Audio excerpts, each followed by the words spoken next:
How you doing? Good. How are you? I'm good. Thank you for perfect weather. Yesterday was a little more humid. Yes. Right? All good. Yeah. So, Tracy, let's get right to it. So you won your second. Let's talk about your second Grand Slam in singles. 81, you beat Martina. 3 sets, and you lost the first set. 6-1. Yes, Now, was it as bad? Sometimes you walk off the court, it's like, oh, it was a close 6-1. How? Describe what was the 6-1 like, and also what did you do? Hello. Hey, Larry. That's the lobster. That is that is Larry the Lobster. Yes. She looks kind of feminine though. Hi there. And then you won the next 2 in tiebreaks. Yeah. So, tell us what was it like? What happened in the first set, and then what did you do to turn it around to actually win it in those tiebreaks? It was actually worse than 6-1. I mean, the score line was generous. Before Martina and I went out on court, John McEnroe and I think it was Vitas Gerulaitis were playing in men's semifinals. That was when they still had Super Saturday at the U.S. Open. So it was the men's semifinals, and then it was the women's final, and then it was another men's semifinals. And John and Vitas played. It looked like John was going to win, so I'd get ready and stretch and eat and be ready mentally to go out on court. And it was a very, very windy day. And then Vitas came back and won a set, and so then you had to get reorganized again and pumped up again. And by the time I got out there, I was extremely nervous, and I felt a little, I don't know why, I just wasn't playing well. And it was very windy, as I said, and I think Martina and I argue about this, but I think it helps, it gives an advantage to the serve and volleyer because the person that's a baseliner has to be more precise with the lobs. I mean, trying to lob over Martina in the wind, trying to lob over Martina anyway is tough enough, but then in the wind, it was very difficult. So I lost the first set 6-1, and it felt like about 10 minutes. And then your mind's going, okay, there's 20,000 people here. How many millions of people are watching out on TV, and you're getting killed. So I just tried to keep it in between the lines, so to speak, not think big picture. And I also knew, and I would tell Martina this, that at the time Martina was a bit fragile mentally. Thank goodness, because physically we know she wasn't very fragile, right? We know that she was much superior to Chris Evert and myself. And she still had not won the U.S. Open yet. That was still, she hadn't done it yet. No, she hadn't. So that was still something that she was trying to get. Tame. Was that in your head, or was that in your head at all, that would maybe work to your advantage, or not? Not about the fact that she hadn't won the U.S. Open, but the fact that I knew that she wasn't, she could get fragile. And so just played one point at a time, and as they say, that's the old cliche, one point at a time, and hung in there. She got a little tight. I stayed positive. I think the whole thing was really to not think big picture too much, because that would be overwhelming, and to stay positive. And that's what kids that are trying to play on the tour, actually women and men, and they're still on the tour today. I mean, Djokovic, we saw him get a little tight in that 4th set against Roger, up 5-2 and lost 5 games in a row. And he got tight. I actually had to get on a plane from London to come here and miss that 5th set. So I think he must have just been amazingly mentally tough in order to have match point, be up 5-2 and then lose that and come back and win. But he says that's the biggest thing he's been working on with Becker, is to try to stay positive and stay in the moment. So it's that old cliche, but it's really the only thing. Between the ears, when you get to the top, I'm sure it's like business, I don't know, but it's really what makes the difference, is that positive attitude. Because you see someone like a Nadal, who's at the top of the game, Djokovic, Roger, it's up here that really makes the difference. Maria Sharapova, and it's cumulative pressure, because she doesn't give you any free points, and every single point you have to work for, and it just kind of breaks her opponents down. Do you think part of it also is like, when you lost 6-1, it's like, it's still just one set. Is that partly the tennis? It's like you can just have that bad stretch. Absolutely. And you're still in. But also, you won 2 tiebreaks. You won the first one 7-4, and then the second one 7-1. You've done your homework. Love this. So what was it? Do you remember? Was there a turning? But that second set? Were there any breaks, or was it? What was going on in the second set? And I know you said you just kept it between the lines, but was there one thing that sort of switched it towards it? What happened in the tiebreak? Yeah, I laughed because they re-showing it about 5 months ago, and I had never gone back and watched the match. And my brother, who lives in Scottsdale, called me, and apparently in the 3rd set I had a match point at 6-5, and I lost it.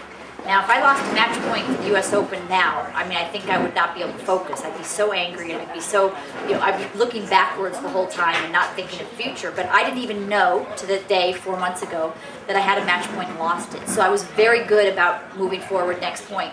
And so then we got to the tiebreak, and again, it was 1 point at a time. I mean, I don't think I could stand up now if I had to play a tiebreaker for the U.S. Open.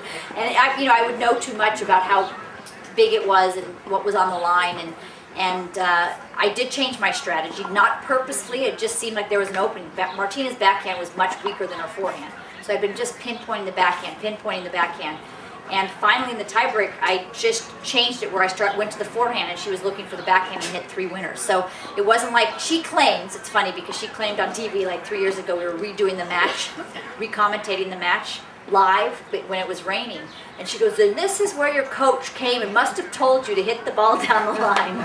I said, "Martina, I think I can think for myself. I think that, so I was actually kind of insulted. I said, I would not, if my coach had said that, I probably would have gone cross court just to be ornery, but no, I just felt that there was an opening. So I think that's the other thing that's important, is for to try to stay clear in what you're thinking, because as we all know, sometimes when there's pressure, we don't think as clearly. What, if you could play, if you had the power of a time machine, what match of yours would you replay? Oh. And what would you do differently? It gives me a stomachache to think about that. It would be the semifinals of Wimbledon in 1980. Played Yvonne Goolagong and lost 6-4 in the third. And I think I was a little too passive in the third set. Didn't go for it enough. Again, that was a real opportunity, because I had a chance to win that match against Yvonne. Yvonne was very difficult to play because she always looked like she was so relaxed, and that was really irritating. It was like 4-all in the third, and I'm like, oh, it's 4-all in the third. She's like, ooh, la-di-da. I mean, she was my idol, by the way, one of my idols growing up because of her personality. She was just, seemed so happy, when we played Legends later on, same kind of thing, matches on the line, Yvonne, she's like, oh yeah, what are we going to have for dinner tonight? Where are we going to go shopping? And so it was difficult to play her, and very, very much a lot of variety in her game as well. So that would be the one match, because then she played Chris Evert in the finals. Not saying I would have won, but at that stage I'd beaten her 5 times in a row quite easily. So you're saying you would have won? I would have won. And then that means that I probably would have won Wimbledon, which, is huge. So that would be the one match. We all have those matches. So when you said you got a little passive, yeah. I mean, was it a certain part of the set you got passive? Or no, the end. Was it the end? Yeah, and I think I was just playing, keeping the ball in, and it's not like I had, we were going to serve volley or anything. I mean, that wasn't going to happen anytime soon, but just to be a little more aggressive. And, but, it's so tough. I mean, you have to look back then and other matches that you won. So you can't look that way, you got to just be appreciative for what what I did do. If you could, I'm not bitter about it at all. Oh, well, you won the mix that year. Did that help at all? Did. That's so funny, because I actually played Yvonne in the first round of the mix. I played with my brother John, and my brother and I had played the year before. And we had lost early. I can't remember which round, but I remember we played Marty Reeson and Wendy Turnbull, which I don't know if these names mean anything to you unless you really watch tennis. But I just felt like Marty Reeson, the male on the other side, was everywhere. It's like I hit it over there, and boom, he was there. He poached, and boom, he was over there. I'm like, get on your own side, stay on your own side, please. So I told John, I said, I really didn't enjoy that mixed doubles. I don't want to play that anymore. And so he said, let's try one more year. So he's 5.5 years older than I am, probably ranked 40 in the world, my brother. He had a win over McEnroe. But you're not thinking ever, not one moment in my entire life did I ever think that we ever had a chance to win Wimbledon. So we played Newcomb and Yvonne Cawley in the first round. Ace John Newcomb on my second serve, whizzed right by him at about 57 miles an hour. He was ready for this forehand in the alley, and I hit it down the tee. Still tease him about that today. We played them, and there were a lot of matches that we were almost losing, but because your guys played with my brother, we had such a good bond. We knew what to say with each other. We came through and won, and that really is a special match. Every night we go home, my mom and my dad and my sister and my brother were there, and we talk about this match and that match, and to win a Grand Slam with a family member was very, very special. All right, so if you could coach one player for one day, One day? yes, and they would listen to you. Thank you. Oh, you could. I mean, you could extend it for a week if you wanted to. But if you could coach one player, who would it be, and what advice would you give? I would, at this point, but I'm going to change the rules on you. I want Sloane Stephens for a little bit longer than one day. Okay. All right. Okay. Yeah. Sure. I just think Sloane has so much upside. There's so much capability there. She's so talented, but here, she needs it here, and I think that was my best asset. You know, I didn't have, I had big strokes, but I mean, I think that's where I stood out, and so I really could help someone like that, and I think that would be so great to hopefully take, if she would listen, Sloane, gotta listen, take someone from, you know, one level to try to help them. It would be exciting. She's a great girl and a massive amount of talent. I think that would be exciting. What would you do? I mean, I wouldn't do it though. Yeah. What would I you? have those 3 children over there that I got to take care of. What would you do to help somebody get mentally? Does it come from the physical, or are there things to do? Does it come on the court? What would you do? Or I mean, did you always have it, the mental strength, or it was something that you developed? Yeah, I always had it, and that's not being cocky. I mean, I think I was just pretty strong as a little kid. Mentally, I kind of just was able to focus. But I think it's something that you can build up. So to me, it would be on the practice court with her, going through her thought process at certain times. Because to me, she loses the plot sometimes in a match. Like, I know that, I can see that she has a game plan, and then all of a sudden she'll pull the trigger too quickly. She won't work the point fast enough. You know, she'll go down the line too quickly in a point instead of staying cross court. So it's all about the thought process and what you're thinking out there. And so I think that's repetition, just like anything else, hitting forehands, hitting backhands. I think I would be able to help somebody like that. You want to take some questions? Sure. Do you have questions for? What do you think of Maresmo coaching? I think it's fantastic. Maresmo coaching Andy Murray. You know, I've always said that the ball doesn't know a gender, so it really doesn't matter if it's Amelie Maresmo or Yvonne Lendl.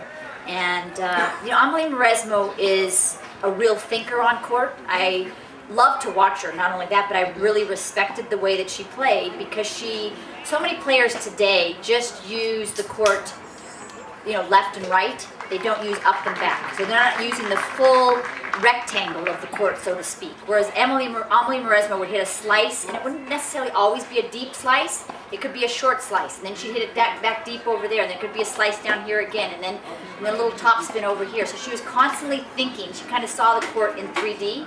That's very much how Andy Murray plays. You know, it's very much, Andy's constantly using variety. You don't know if he's going to hit a hard shot. You don't know if he's going to hit a drop shot. So I think they're a good mix.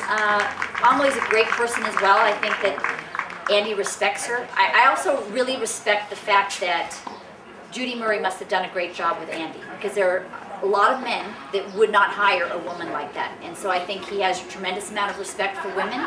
And so good on you, Judy Murray. You've done a great job raising your son. Yes. We live in Rolling Hills, California, which is south of Los Angeles. I actually grew up in Rolling Hills Estates, which is about 4.5 minutes away from where we live now. So haven't moved far, and You still play tennis? I do. I still played. I played at Wimbledon. I played the seniors. Was in the semifinals. We were winning, and I pulled my calf muscle. So really disappointed with that. But yeah, I still play. I love it. You know, I don't play for any other reason that I feel fortunate that I still have a passion for what I do, and that there's so many players that played for years and years on the tour, were professionals, and they don't play at all. And I find that amazing that you did something for that long and you really just don't enjoy it. And I play 2 or 3 times a week. Have a great time with it. I'd rather do that than go to the gym. I mean, I did that for years, and that's kind of boring for me. You know, count how many more minutes, how many more of those. You know, so yeah, I do enjoy it. What do you think of this Canadian girl?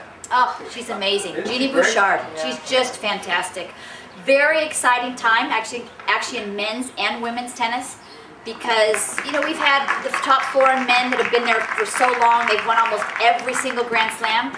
An amazing golden age in men's tennis with first Rafa and Roger, and then of course Novak coming in, he won his 7th Grand Slam, and then Andy Murray's won a couple as well.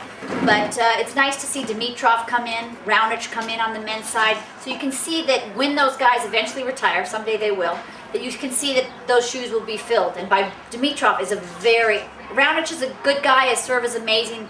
Game's not that interesting to me because he just kind of aces his way through matches. But Dimitrov, he's kind of plays like Federer.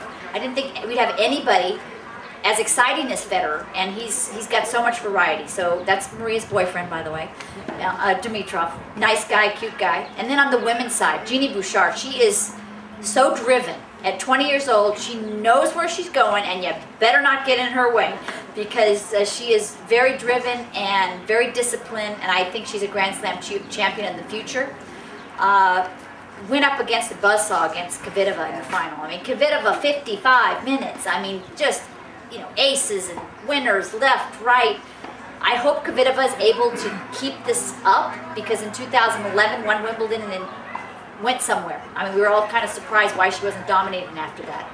And on the women's side, you still have Serena and Maria, kind of the veterans, but you have these young crew. Madison Keys, she's 19 years old from the United States, just won her first title over in England, so a lot of promise there. So very exciting time in both men's and women because you have the vets, but you have some new blood out there. Very exciting. How about American men? American men. Do we have any American men? John. I'm teasing. No, John Isner, obviously, he's 12. 12, yeah. Jack Sock, you know your tennis, ma'am. I love this. Jack Sock just won Wimbledon in the doubles with Pospisil from Canada. So Canada's actually really stepping up to the plate here.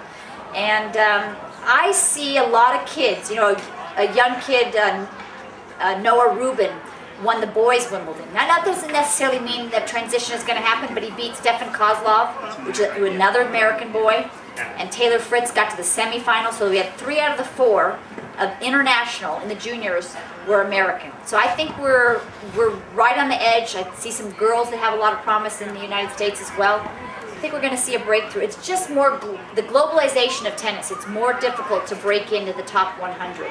We didn't have Serbians 20 years ago. We didn't have people from Latvia and Georgia and, you know, all these different countries. There's so much money. $3 million is going to be made by the winner of the U.S. Open this year. And so it's enticing all these little countries and players that are very hungry to practice very hard for hours and hours and, you know, and want to make these big dollars. All right. Thank you very much. Can we hear it for Tracy? Okay.